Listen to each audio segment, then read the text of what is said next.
Hi friends, welcome to GMK tutorials. So today we are going to discussing one of the most important point concept in the digital system design series. Okay, so that is nothing but USB. Okay, so USB is an example of USB is an example of modern commonly available peripheral interfaces. So basically, each and every day in the real time we are obviously using USB devices like USB port for keyboard, mouse.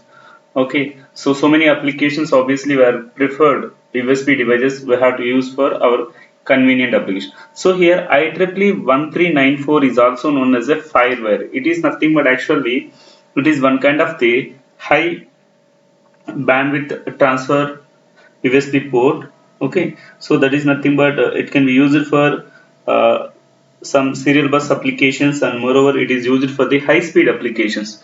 So it was developed in the late 90s and 90s by Apple in cooperation with a number of companies. Okay, so that is nothing but it is a serial IEEE 1394 is nothing but a serial bus.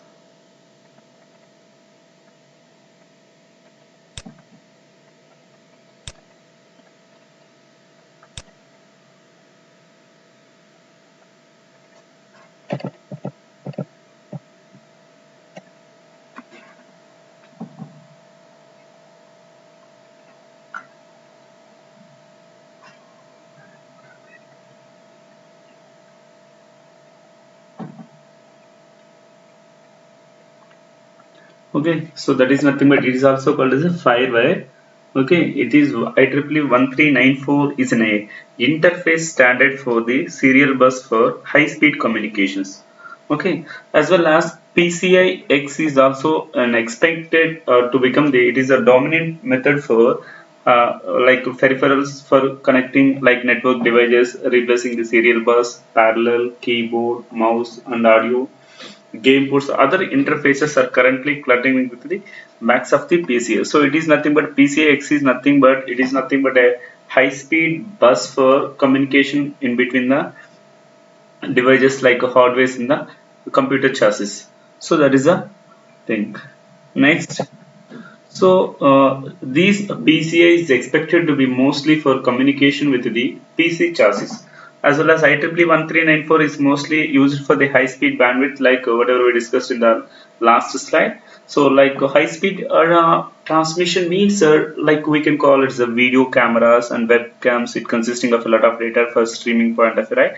And USB is expected to be the low to low cost medium. Okay, so it is a low to medium bandwidth applications. We prefer this kind of the USB devices such as a keyboard, mouse, scanner, printer, digital camera, etc. That means we don't have any large data is there. Just we have to use the corresponding external device with the help of a USB port only. So for that purpose, we can say that USB is a low to medium bandwidth. So coming to the USB versions, in case of the universal serial bus, we have two types of versions. Is there? Basically, we can call it as the low speed, and second one is nothing but a high speed version. So coming to the first one, USB 1.1 specification supports low speed 1.5 Mbps and full speed 12 Mbps for devices.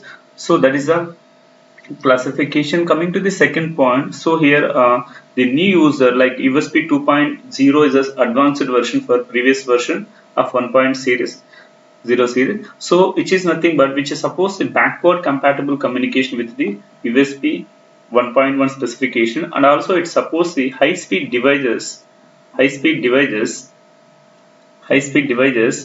like which can support data communications at 480 Mbps of data. So that means in the previously we are using USB 1.1. It is the low to medium range applications. We preferred USB 1.10 series, 1.0 series versions. But if you coming for the USB 2.0, it is a high speed devices. That means it supports a high speed devices transfer applications also. Okay. So last point is nothing but which uses the USB 2.0 high speed mode, and USB can be compared to the IEEE 1394 for some types of high bandwidth devices such as a external hard disk. So as we discussed in the previous slides of first slide, that is nothing but IEEE 1394 is nothing but a high speed bandwidth USB port, right? USB serial bus, right? So at the same time USB 2.0 is also nothing but a high speed bus antunnadu. Okay, so it is also compatible with the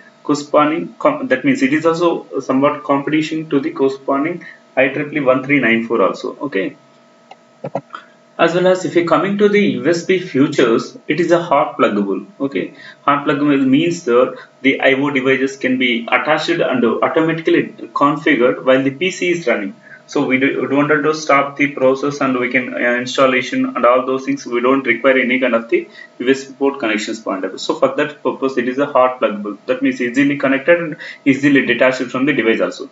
There are a single connected type which can be used to single connector type which can be used to which can be used to connect to the IO device. So with the help of these USB single IO port, we can connect it with the multiple devices like keyboard, mouse, scanner, printer, and all application. So it is also a high performance serial bus with USB 1.1 devices capable of 12 Mbps and USB 2.0 devices capable of 480 Mbps of speed. Okay, as well as this USB also supports 120 devices for each root hub. That means we can connect up to 127 devices to the corresponding USB also.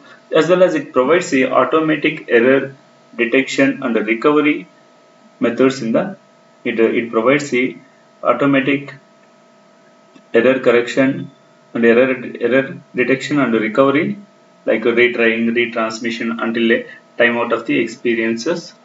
So, as well as if you go for the power considerations point of view, cable power and power management features are available. So basically, if you want to, if the USB going to be work in a proper way, obviously we have to supply the minimum voltage nothing but 5 volts DC. Okay, so this power is in the two ways that is nothing but available. So one is nothing but USB cable with a current of 100 to 500 milliamps, and USB devices automatically enter a suspended state after 3 milliseconds no bus activity. That means no operation is performed at the time. Obviously the USB is going to be the sleep condition. That means it's ideal for certain time whenever the next event is going to be occur. As well as it is completely external to the PC, which means that there is no need to open up the PC case or design the special IO cards in order to interface with the PC. So we don't require any kind of the external operations. That means if you want to open the corresponding PC and we can perform some operations to connect to the PC. So those kind of the complexity is not there in case of the USB features. So that is nothing but USB feature introduction to the USB as well as USB features point of view. In the next class we will discuss about the USB protocol analyzer. Okay, so that will give us some more detailed information regarding this. Okay, so thank you for watching GMK tutorials.